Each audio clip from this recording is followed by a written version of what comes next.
Hello everyone, this is Rajiv sir from HR Imperial Public School. Today I am going to discuss about the fourth chapter of the supplementary book considered in class 6th, and the name of chapter is The Old Clock Shop. So before starting this chapter, some clue that it's Christmas Eve and closing time for shops. It means that Christmas के ewe का मतलब evening, Christmas की शाम का समय था और सारी दुकान लगभग बंद होने के समय हो गए थे. Ray's old clock shop is still open. Ray title है तो उनका जो रेज का ओल्ड क्लॉक शॉप है वो अभी तक खुला था. Two shoppers call at this late hour. और दो जो दुकान ग्राहक थे वो अब भी वहाँ पे देर से पहुंचने वाले थे. Christmas eve had arrived. As last minute shoppers were going home, a thick white sheet of snow lay over Salt Lake City. Christmas की शाम हो चुकी थी और समय लगभग ख़त्म था दुकानों को बढ़ाने का और सभी लोग दुकानों को बंद करके घर वापस लौट रहे थे. ए thick white sheet of snow lay over Salt Lake city. और रास्ता जो था शहर का वो काफ़ी बर्फीली साल्ट लेक से भरा हुआ था, USA. Yet the lights were still burning in the old clock shop.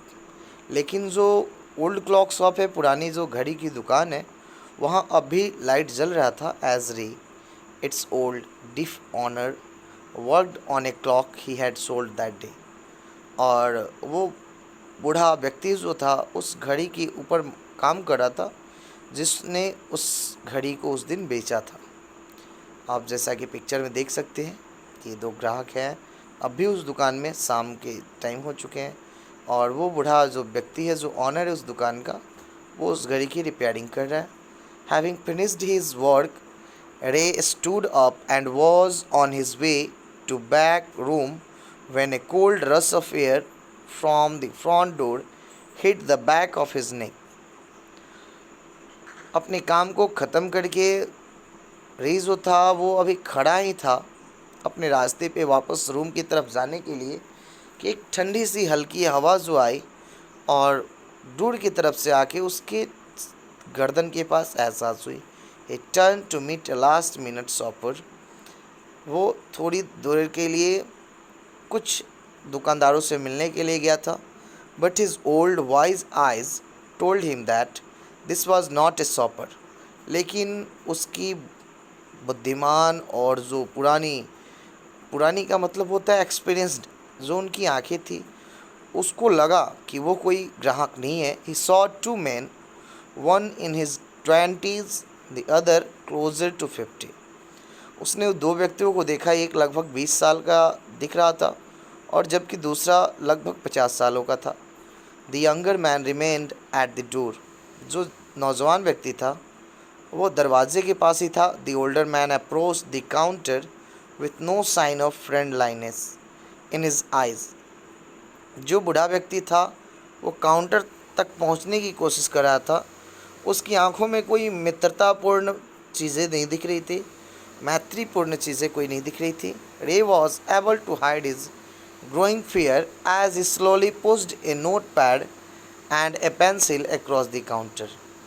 यानी कि वो जो रे था, शाम का समय था, वो थोड़ा सा डरा हुआ था, लेकिन अपनी डर को छुपाने के लिए वो एक नोट पैड और एक पेंसिल जो था काउंटर की तरफ धकेलना.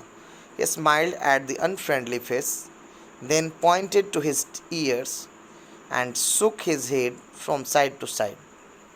उसने थोड़ा मुस्कुराया और मतलब थोड़ी सी गुस्सापूर्ण चेहरा दिखाते हुए अपने कानों को दोनों हाथ से हिलाते हुए इधर उधर देखा. A quick look of surprise changed the man's face as he studied the notepad. Then he turned and said something to his friend. लेकिन उस समय सबसे ज़्यादा आश्चर्य हुआ जब वो व्यक्ति तुरंत घुमा और उस नोटपैड पे कुछ पढ़ के वो अपने दोस्त की तरफ मुड़ गया. Ray used the chance to look closely at the man, paying attention to the shape of a gun and restless hand in the man's right coat pocket. अब रे जो था वो उसे मौका मिल गया उसके पास आने का, और वो व्यक्ति के पास आके ध्यान उसकी तरफ ध्यान को अटेंशन पेइंग अटेंशन मीन्स होता है ध्यान केंद्रित करना, to the shape of a gun and restless hand, और जो हाथ मतलब इधर उधर कुछ कुछ कर रहा था, उस लगातार काम कर रहे हाथों के ऊपर और उस शेप के ऊपर जो कि गन की तरह दिख रहा था, और जो कि उस व्यक्ति के राइट कोट के पॉकेट की तरफ था. Anger boiled with in him, और क्रोध अचानक से उसे बढ़ने लगा. But it was kept down by an inner voice that said be still.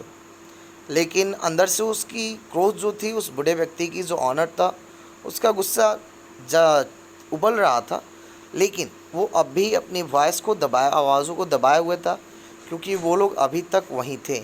He wrote on the note pad, may I help you. उसने उस नोट पैड पर लिखा, क्या मैं आपकी मदद कर सकता हूँ. For the first time the older man looked directly at Ray and smiled, a cruel mocking smile. और पहली बार उस बूढ़े व्यक्ति ने उसकी तरफ देखा और राय को देखते हुए मुस्कुराया, लेकिन मुस्कुराहट तो ए क्रूएल मॉकिंग स्माइल, एक खतरनाक और अजीब भद्दा तरीके का स्माइल था. They both understood why he was there. वे दोनों समझ गए कि वो वहाँ क्यों थे. Why his friend remain at the door. उसका जो दोस्त था वो दरवाजे तक पर ही क्यों था. They looked like men who were down on their luck and were now ready to try something they would later be sorry about.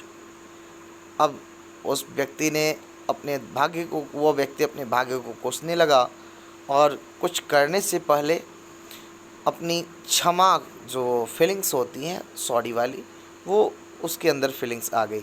रे knows that his visitors are in need. Ray को पता चला कि जो visitors थे वो वास्तव में थे. He accepts an old watch in exchange for a good sum of money. और उन्होंने कुछ चाहते थे, जैसे कि कुछ एक पुरानी घड़ी को देकर और कुछ रुपयों को जोड़कर कुछ लेने की. The message of peace and goodwill spread everywhere as the old clock chime merry Christmas.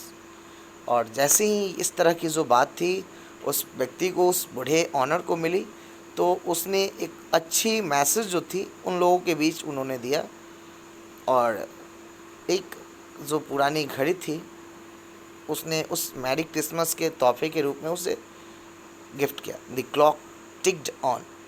घड़ी चल पड़ी. रे कामली रोट अनदर मैसेज. अब रे दूसरा जो मैसेज था वो लिख रहा था, have you come to pick up a clock or watch. क्या आप कुछ घड़ी लेने आए हो, या फिर क्लॉक का मतलब होता है CLOC के दीवार घड़ी, और वॉच का मतलब होता है hand. Then he pointed to the lone board filled with hanging clocks and.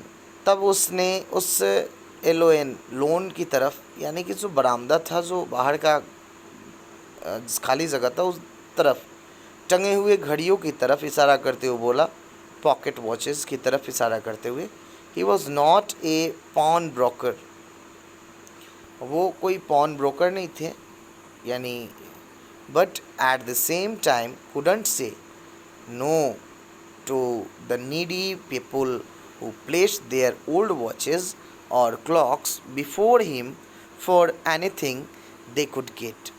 और उन्होंने बताया कि ऐसा कुछ नहीं है कि वे उनको ज़रूरत है उन घड़ियों की तो उसके बदले में वे कुछ नहीं देंगे.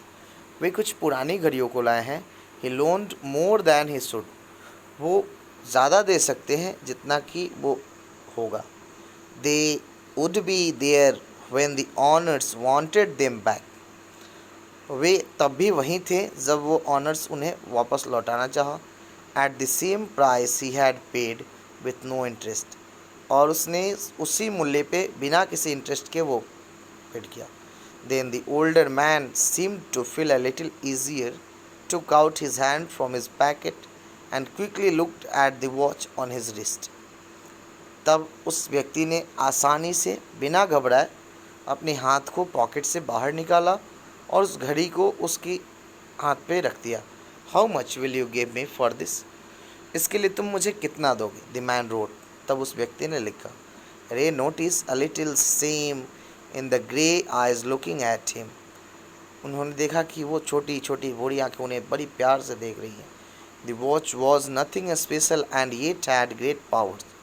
घड़ी कोई खास नहीं थी और ना ही उसके पास कोई अद्भुत शक्ति थी. It was something to exchange. कुछ था जिसके बदले में वो एक्सचेंज करना चाहता था. A way out of a bad situation. क्योंकि उसकी स्थिति काफ़ी अच्छी नहीं थी. Knowing that great need had brought the man to his shop in the first place.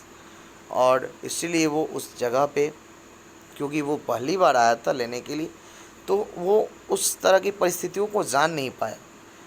रे asked how much do you need for it? आपको कितना चाहिए इसका? The reply came back on the notepad. Notepad पे वापस comment आया, reply आया, जवाब आया कि वट एवर इट्स वर्थ. जो इसका किराया, जो इसका मूल्य हो. Ray reached into his cash box. Ray अपने कैश बॉक्स के पास पहुंचा. Pulled out a $50 note and passed into the man's hand. और उसे उस व्यक्ति के हाथों में रखकर as they shook hands Ray looked into the man's eyes. जैसे ही वे दोनों हाथ हिलाते, रे जो था उस व्यक्ति की आंखों में देख रहा था. दे सीम टू से थैंक यू. ऐसा लग रहा था कि वो धन्यवाद कह रहा है. You. They both new the watch wasn't worth that much. उन दोनों को पता था कि जो घड़ी की कीमत थी वो इतनी भी ख़राब नहीं थी. Before turning to leave the man wrote. जाने से पहले उस व्यक्ति ने लिखा. I will be back to pick it up as soon as I can. Merry Christmas. और उसने बताया कि मैं बहुत जल्द ही इस घड़ी को वापस लेने के लिए आऊँगा, जितना जल्द हो सके. आपको Christmas Mubarak. The little story ended on the half hour with the clocks striking all together. The timepieces which had been looking on silently all the while. यानी जो घड़ी की टुक टुक थी, अब सभी घड़ियों के साथ उस घड़ी की भी टुक टुक चलने लगी. The timepieces which had been looking on silently at the while. जो समय का उस समय भाग था, जो समय वो चल रहा था, वो अब चुपचाप स्थिर हो गया. Rang out the time with such feelings that even Ray thought he could hear them. यानी कि जो रे की जो विचार थी वो अब भी उसको सुनाई दे रही थी. Their sweet musical message was filled with hope. क्योंकि उसका जो मैसेज था, जो मधुर मैसेज था, म्यूजिकल मैसेज था, वो काफ़ी आशा के साथ भरा हुआ था. The timeless message of peace on earth. और जो उसकी मैसेज थी इस धरती पे, यानी कुछ अच्छाइयों की, गुडविल टुवर्ड्स ऑल, यानी कि सभी लोगों की अच्छाइयों की तरफ. Was felt by the 3 men who stood in the old clock shop. और उसको बाकी के जो 3 लोग वहाँ खड़े थे, उन लोगों ने भी उस चीज़ को समझा. So at last what may be the conclusion of this story. ऐसी स्टोरी आपके साथ आपके क्लास 6 में क्यों दिया गया, क्यों प्रेस्क्राइब किया गया? तो मैं बता दूं कि ऐसी स्टोरी हमें इसलिए दी जाती है ताकि हम इस फीलिंग्स को समझ सकें कि चाहे परिस्थिति कैसी भी हो, हमें घबरा कर किसी भी तरह का डिसीज़न नहीं लेना चाहिए. यदि वो व्यक्ति घबरा कर उस समय किसी चीज़ से उस व्यक्ति को प्रहार करता, मारता, इट मे बी, तो ऐसा भी हो सकता था कि वो व्यक्ति काफ़ी इफ़ेक्टिव हो जाता, उसको काफ़ी ऑड फील होता, या फिर वो इंजरीड हो जाता, वो घाव पूर्ण हो जाता. तो कभी भी हमें किसी भी सिचुएशन को सबसे पहले अच्छी तरीके से समझना चाहिए और तब हमें उस सिचुएशन को में क्या करना चाहिए, इस समाधान पे हमें निष्कर्ष पे काम करना चाहिए. Then it will be better for us and also for another. और ये हमारे लिए भी और दूसरे के लिए भी अच्छी बात हो सकती है. दूसरी बात कि कभी भी किसी की मजबूरियों को समझना चाहिए. यदि कोई मजबूरी में है, किसी को कोई प्रॉब्लम है और आपसे वो सॉर्ट आउट हो जाता है तो आपकी कोशिश रहनी चाहिए कि आप उसकी समस्या को अपनी समस्या समझकर उसकी प्रॉब्लम्स का सॉल्यूशन निकालें. Okay, so now let's discuss about some questions. जो इस चैप्टर में क्वेश्चन दिए गए हम उसके बारे में बात करते हैं. फर्स्ट क्वेश्चन है, व्हाट मेड रे think the visitors was not really a shopper. क्यों ऐसा लगा रे को कि वो जो विजिटर्स हैं वो रियली एक शॉपर नहीं है. सेकंड क्वेश्चन है, why do you think he had come to this shop. आपको ऐसा क्यों लगा कि वे दुकान ही आए हैं. थर्ड, हाउ डिड रे कम्युनिकेट विथ हिम. रे उनसे कैसे बात करता था, कैसे उनको कम्युनिकेट करता था. फोर्थ क्वेश्चन है, what do you think the man said to his friend who waited at the door. What do you think the man said.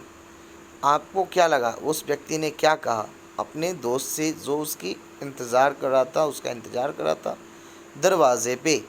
Fifth question है, Ray was not a pawn broker. Ray एक pawn broker नहीं था.